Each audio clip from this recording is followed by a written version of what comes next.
I guess you might know what today's topic is. Look at these. These hatched off yesterday in the out of the incubator. This is a silky and this is an Easter egger, and they are the cutest little things ever.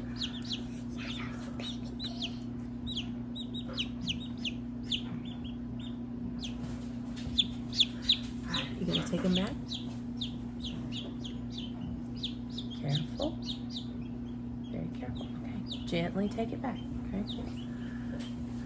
We have enjoyed this incubator so much, and we thought we would share today on the video to share with you about just how to incubate and hatch off your own chicks at home. We started out with a hovabator. It is, oh gosh, I'll have to look at it to see the model, but I'll put it in the bottom in the description as well. But it is a hovabator, I know that much. Inside it has a heating mechanism. It has a tray for water because you have to keep the inside at a certain temperature as well as at a certain humidity, because much like the mama hen, you have to regulate how those eggs are. And so we ended up putting, I ended up putting it in here in the living room / kitchen area. So I pass it several times a day. I peek at it. I check the little thermometer that's inside that tells me what the temp and humidity is, just to make sure it's monitored.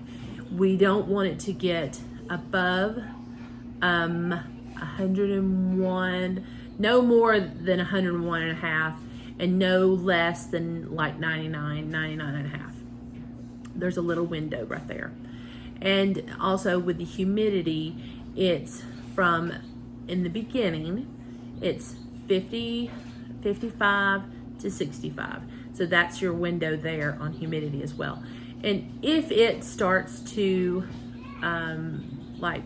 if the humidity starts to go, then you just add a little bit of water into the reservoir in the bottom and put the lid right back on, just enough. You just kind of crack it, pour it in, close it back down, and it will regulate back to where it needs to be within a few minutes. It's very simple use. We put it together, I don't know, maybe 10 minutes or so, and got it up to temp, let it stay there so we knew that it was ready before we added our first batch of eggs.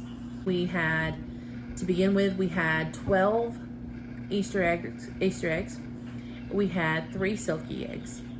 At day 10, we candled them, and I had 9 fertile Easter eggs, and I had 3 fertile silky eggs.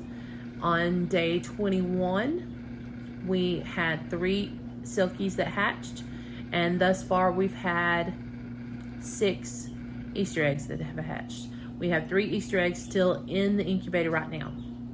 You may read that it takes 21 days to hatch off eggs, chicken eggs, and that is true. But every once in a while, there are some little oddballs. And so what I've read and what I have done is I wait until day 24, because you want to give a little window just in case, because like I know that these were fertile eggs, so I want to give just a couple more days just to make sure that we are allowing them to pip and to hatch off if they're still going to. You may not get, I may not get these 3 to hatch, but I want to give a little bit more of a window just in case they do.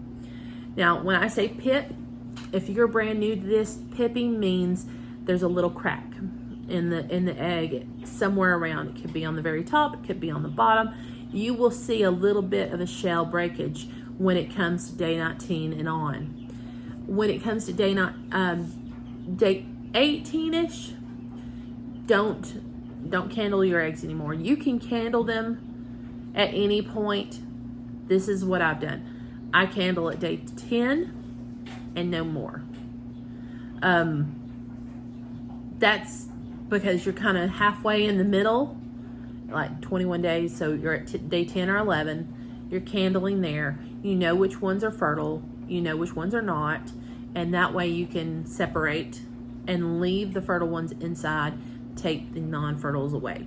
And what you'll see, and I have videos that we're going to show throughout this process that I took with my phone, and we'll cut this video in pieces showing that, okay?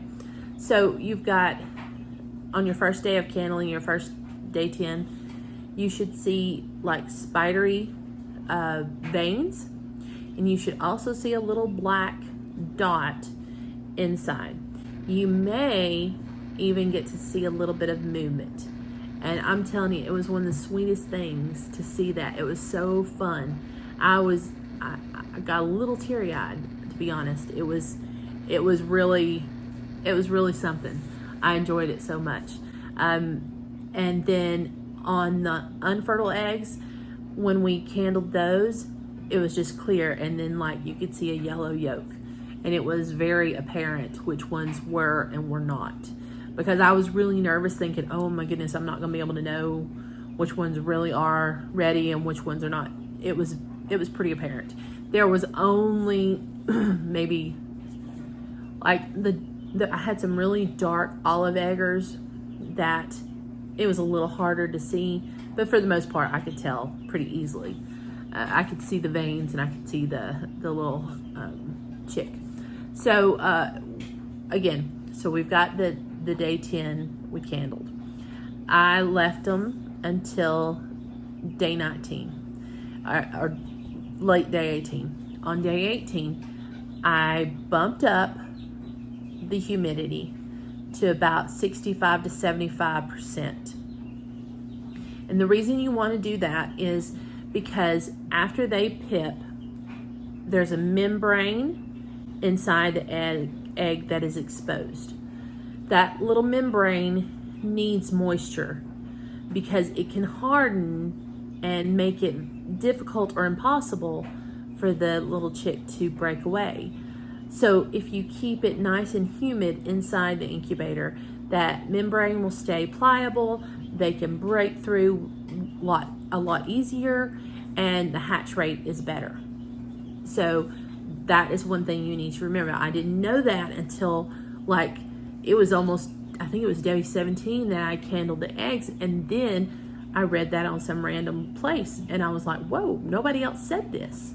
So I want you to know, on day 18, I bumped up the humidity, and I actually brought the temp down just a smidge to where I believe I let it be like 99-ish, and brought the humidity up to 65-75%. So that was a little hint that has worked well for me. And then give yourself time, give the little babies time to hatch. Don't just cut it out at day 21. Give it a couple more days.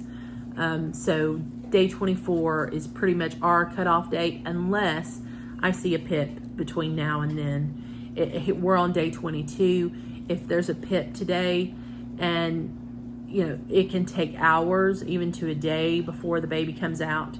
So I'm not going to cut it out just because, oh well, it's time. No, I'm going to allow that to continue on, and so you know what I mean. Use your head. I've even got video. My daughter caught it on video that one of the babies emerged from the egg. It was super nice to see. I've got videos of candling, so you'll be able to see that as well. So I hope that if you've never, seen this process done, that you will enjoy this video. I'd never seen the process, and it was something special. It's probably one of the most fun things we've done here on the homestead so far. So I thoroughly have enjoyed it. Last night, okay, let me tell you. Yesterday we had to go to Tractor Supply because we're hopefully in the process of a new project.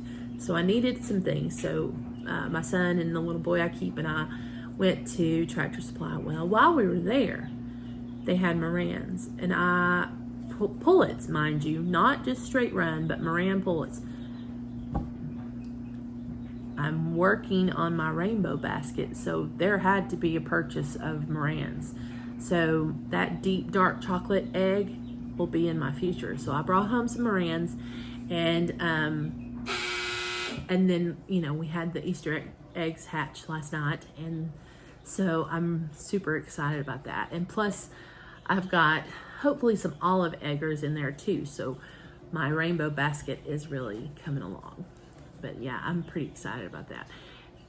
But now we have, as of right now, we have 8 in the kitchen behind me, and 15 in the bathroom, and 2 on the porch that are going out to our new small project, which is a chicken tractor that my boys are working on. So my husband asked me last night, he said, "Are we always going to have chicks in the house from now on?" I said, no, this will probably be the last hatch off of the season, unless somebody asks me to hatch them some, and are you know, people are wanting to buy some chicks for, you know, whatever, then I have no problem hatching off some more, because it's such a fun project. So anyways, if you haven't hatched off your own chicks, I hope you enjoy this video. It will hopefully be one that you can show your kids and say, look how neat this is. And because it was really a beautiful learning project that we enjoyed. And hopefully we will have several hens, few roosters, few as possible, and lots of eggs in our future. All right, everybody, have a great day and enjoy yourself, and come back and be with us here on the homestead again.